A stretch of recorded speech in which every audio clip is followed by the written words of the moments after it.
Good morning class. I hope you all are fit and fine. So students, today I am going to explain you chapter number 3rd, that is Galileo and the light. So students, open your book and start with me. So students, page number 19, chapter number 3, Galileo and the light. Students, यहाँ पर एक photo दिखाई दे रहा है आपको. ये कौन है? गैलीलियो गैलीली, जो एक बहुत बड़े साइंटिस्ट थे. आज हम इनके बारे में और लाइट का क्या इनका कनेक्शन है वो पढ़ेंगे.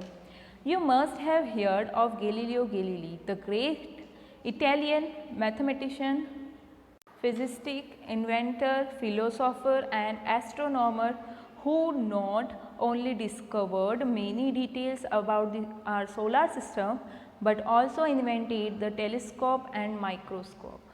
गैलीलियो गैलीली एक इटालियन के एक बहुत बड़े साइंटिस्ट थे. वो बहुत बड़े मैजिशियन थे और वो बहुत बड़े इन्वेंटर थे जिन्होंने न केवल सोलर सिस्टम की डिटेल्स के बारे में पता करा बल्कि उन्होंने टेलीस्कोप और माइक्रोस्कोप का भी इन्वेंशन किया. Galileo is the most famous for discovering the 4 largest moon of Jupiter, now known as the Galilean moons. Galileo ने कुछ जो जुपिटर है उसके लार्जेस्ट 4 मून्स के बारे में भी डिस्कवरी करी और उन 4 मून्स को गैलीलियन मून्स भी कहा जाता है. He also discovered the sun, spots, many new stars and even named the mountains and seas on our moon. उन्होंने सिर्फ इसके अलावा कई सारे सन स्पॉट्स, कई सारे न्यू स्टार्स और इवन उन्होंने मून के ऊपर भी माउंटेन्स और सीज के मतलब पहाड़ और समुद्र के भी नाम रखे हैं.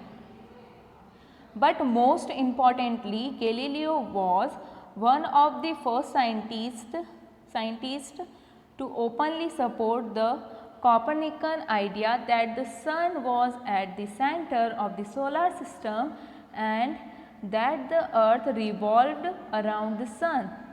गैलीलियो वो फर्स्ट साइंटिस्ट थे जिन्होंने किसकी बात पर सपोर्ट किया? कॉपरनिकन के आइडिया पर सपोर्ट किया. कॉपरनिकन क्या कहते थे कि जो सन है उसके आसपास बाकी के प्लैनेट्स घूमते हैं और अर्थ भी उनके आसपास ही रिवॉल्यूएट होती है. तो इस चीज़ पर किसने सपोर्ट किया? गैलीलियो ने भी यही कहा कि जो सोलर सिस्टम है उसका जो सेंटर है, मेन पार्ट क्या है, जो सेंटर कौन सी चीज़ है? सन है, ना कि अर्थ. अर्थ जो है वो सन के आसपास रिवॉल्यूएशन का काम करती है. Galileo lived at a time when people believed that the earth was the center of the universe and that everything, the sun, the planets and the distant stars, everything revolved around the earth. Galileo उस time के रहने वाले हैं जब लोगों को का ऐसा मानना था कि जो अर्थ है वो क्या है? पूरे सोलर सिस्टम का सेंटर पार्ट है और पूरे यूनिवर्स का सेंटर पार्ट अर्थ होने के कारण सन, प्लैनेट्स और जितने भी स्टार्स हैं वो सारी चीज़ें अर्थ के आसपास घूमती है. उस टाइम के गैलीलियो है जब लोग ऐसा मानते थे. No one liked the idea that we were just a tiny part of an infinite universe. किसी को भी ये आइडिया पसंद नहीं था कि हम उस यूनिवर्स का एक छोटा सा पार्ट हैं. ये किसी को भी पसंद ही नहीं था. That not only did the universe not revolve around us, but nor did the sun or other planets. और वो उनका ऐसा था, वो कभी एक्सेप्ट ही नहीं कर पा रहे थे कि जो पूरा यूनिवर्स है, पूरा ब्रह्मांड जो है वो सन के आसपास घूमता है, ना कि अदर प्लैनेट्स के. Galileo support for the Copernican theory got him into a lot of trouble. Galileo ने जब सपोर्ट किया किसे? कॉपरनिकन को, तब उनकी थ्योरी को जब सपोर्ट किया कि अदर प्लैनेट्स जो है वो सन के आसपास घूमते हैं, अर्थ भी सन के आसपास रिवॉल्यूएट होती है, तो ये वाली जो थ्योरी पर उन्होंने सपोर्ट किया, उस चीज़ को मानने के लिए तैयार हुए, तब उनको बहुत सारे ट्रबल्स का सामना करना पड़ा। ट्रबल्स मतलब मुसीबत का। But he was persistent until it was proven to be true।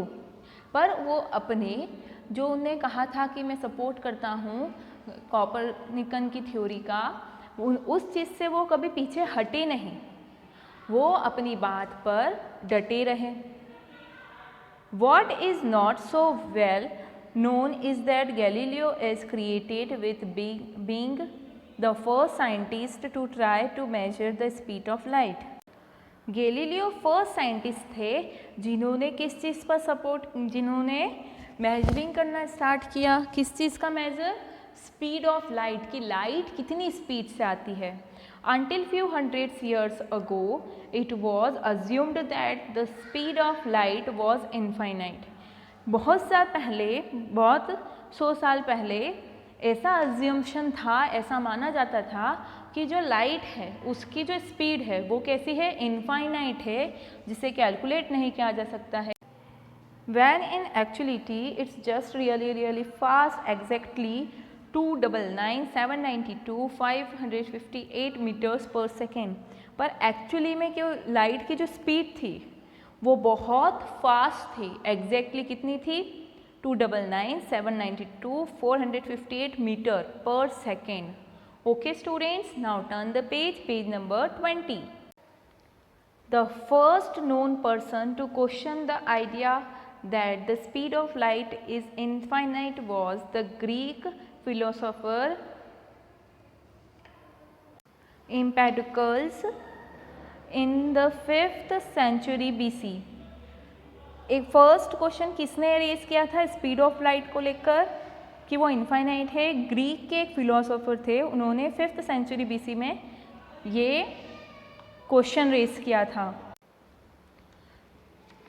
A few years later, the Greek philosopher Aristotle disagreed with Empedocles and insisted that the speed of light was indeed infinite, and the argument continued back and forth more than 2,000 years until Galileo stepped in।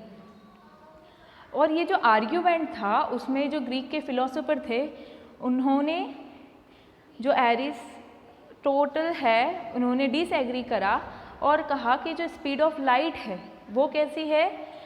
Infinite नहीं है। और ये argument काफ़ी time तक चलता रहा, approx 2000 years तक चलता रहा, जब तक कि गैलीलियो भी इस चीज़ पर फोकस कर चुके थे। Galileo's method for measuring light was quite simple. Galileo की जो मेथड थी किस चीज़ की? मेजर करने की लाइट की स्पीड को, वो बहुत सिंपल थी। He and his assistant stood with 2 little lamps a mile apart, and by covering and uncovering the lamp then tried to deduct if there was any time lag between the two। उन्होंने क्या करा, एक तरफ अपना assistant और एक तरफ वो 1 माइल की दूरी पर खड़े हो गए और उन्होंने देखा कि दोनों ही लैंप्स में कितना डिफरेंस है, उसके कारण क्या इफ़ेक्ट पड़ता है अगर एक वाले लैंप पर एक कवर है और एक अनकवर्ड है। तो the results were inclusive. The only thing Galileo could conclude was that if not instantaneous it is extraordinary rapid. जब उन्होंने रिज़ल्ट को देखा तो वो श्योर नहीं हो पाए, उनको समझ नहीं आया कि कितना डिफरेंस आ रहा है, स्पीड वगैरह उनको पता नहीं कर पाए वो, और वो एक्स्ट्रा ऑर्डिनरी उनको रिज़ल्ट मिला कुछ। Galileo assumed that light travels at least 10 times faster than the sound.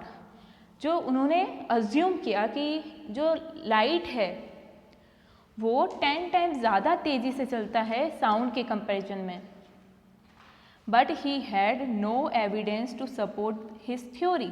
पर उनके पास कोई एविडेंस नहीं था इस थ्योरी को सपोर्ट करने के लिए। And so he decided that the experiment was failure. और तब उन्होंने डिसाइड किया कि जो उनका एक्सपेरिमेंट था वो क्या था? फेलियर था वो फेल हो चुका था। But the important thing here is not the success or the failure of the experiment. What is the important is that Galileo made a start by not accepting the old theories without any scientific evidence. So, यहाँ पर ये important नहीं है कि success मिले या failure मिले experiment में, इम्पॉर्टेंट ये है कि उस चीज़ को उन्होंने कभी एक्सेप्ट नहीं करा ओल्ड थ्योरीज़ को, और उन्होंने सिर्फ साइंटिफिक एविडेंस को का मानना था उनका कि साइंटिफिक एविडेंस होना चाहिए। ओल्ड थ्योरीज़ पर उन्होंने बिलीव नहीं किया क्योंकि उस वक्त कोई साइंटिफिक एविडेंस नहीं था।